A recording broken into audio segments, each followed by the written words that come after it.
You know it's a good Sunday if I start my post-game show off with no voice because Dustin Hopkins, the first big kick this Browns team has had in Baltimore in a long time, lifts Cleveland over the Ravens 33-31.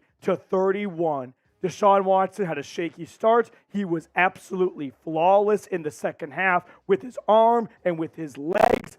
It's an incredible comeback victory that we're all going to remember for a long time. So before I even really get into the nuts and bolts of this post-game reaction show, what I want to say to everyone watching right now is enjoy this. Go watch my post-game show. Watch everyone else's post-game show. Soak it all in because you don't come back from 14-0, 15-point deficit in the second half at Baltimore against a 6-7-2 Ravens squad every single year. This is an absolute statement win by the Browns. This is a win that shows we don't just beat the Titans or the Cardinals. No, we go to Baltimore. We don't even play our best ball. That's the crazy thing.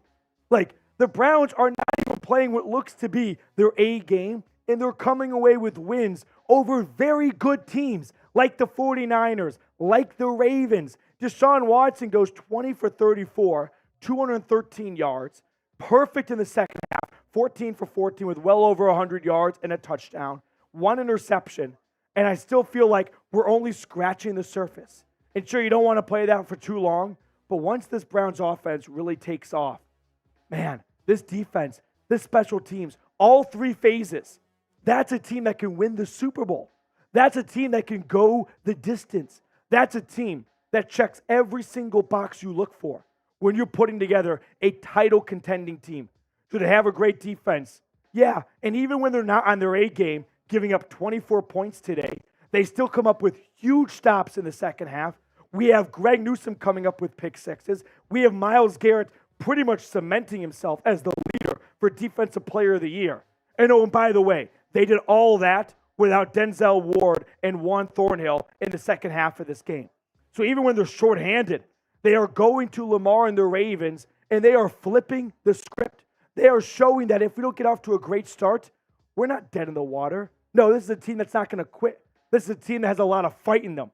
This is a team that has Deshaun Watson with a bad ankle running for 15-plus yards, finding Amari Cooper on 2nd and 19 to make a 3rd and short. This is a team that can hang with the best of them. This is a team that can beat anyone in the National Football League.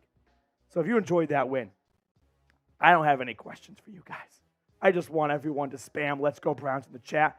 Spam W, spam whatever your heart desires, because this is a win that we're all going to think about for the next couple of weeks, months, going into next season, next time they come to Baltimore, thinking that was a win that really put the Browns on the map, and the national media is going to hate it because they don't have to talk about the Browns, but I fucking love it. Deshaun Watson, like we said, 20 for 34, 213 yards, 1 touchdown, 1 interception, led this team on consecutive 75-yard drives, more or less. One going for a touchdown, another one going for a big field goal to walk it off at the end of the game.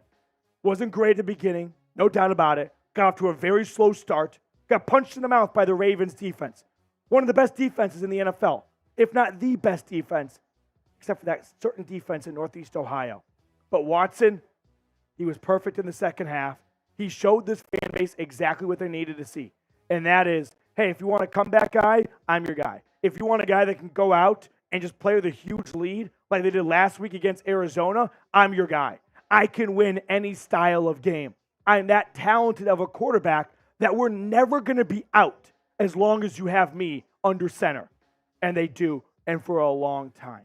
Now, we have a lot more to talk about in this post-game show, including a big smooch for Dustin Hopkins. But really quickly, our friends over at Game Time, well, if you want to go see that Browns-Steelers game next week, you should do so. And you should do it with Game Time. Game Time is the fast and easy way to buy tickets for all the sports, music, comedy, and theater events near you. So if you want to go see the Browns-Steelers game coming up, or you want to see any sporting event in your area, Game Time is the place to visit first. It's the only ticketing app that gives you complete peace of mind with your purchase.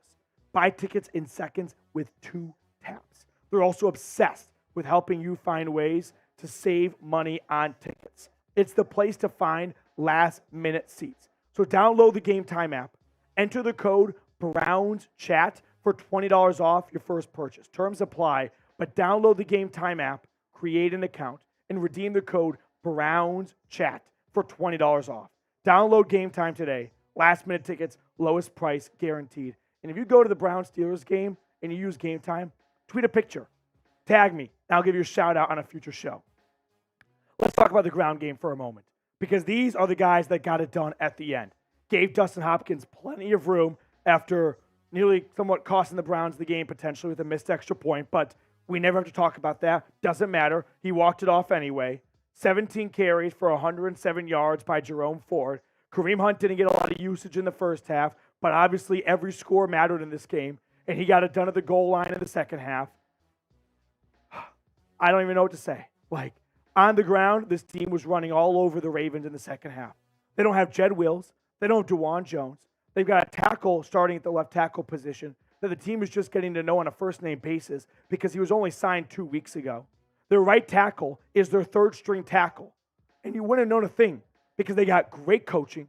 Kevin Stefanski put in a great game plan. They didn't ask for these tackles to go out and play Pro Bowl levels. No, got the ball out quick, got creative play designs. We saw Harrison Bryant line up under center only to just quickly jump to the backfield. Quick snap, quick pitch, got the ball out quick. Ball was moving, team was moving. We were able to kind of cover up two potential hazards at the tackle position. Amari Cooper, yet again, the guy's just automatic. I don't know what else to say. I mean, think of any cliche sports term you want. He's money. 6 grabs, 98 yards, and every reception was a clutch one, right?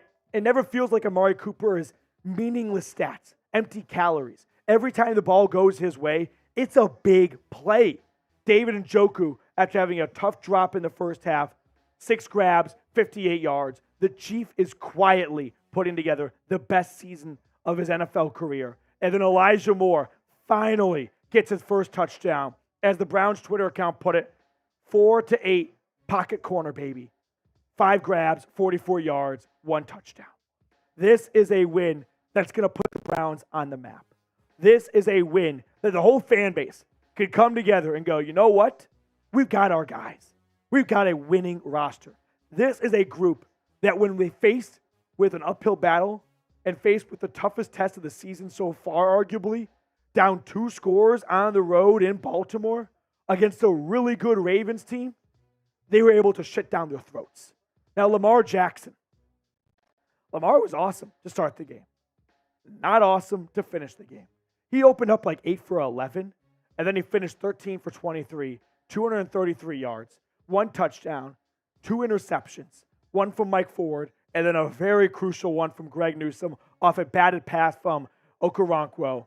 And this Ravens wide receiver core, like OBJ, he got his revenge for 40 yards, 1 touchdown. Outside of that, non-factor.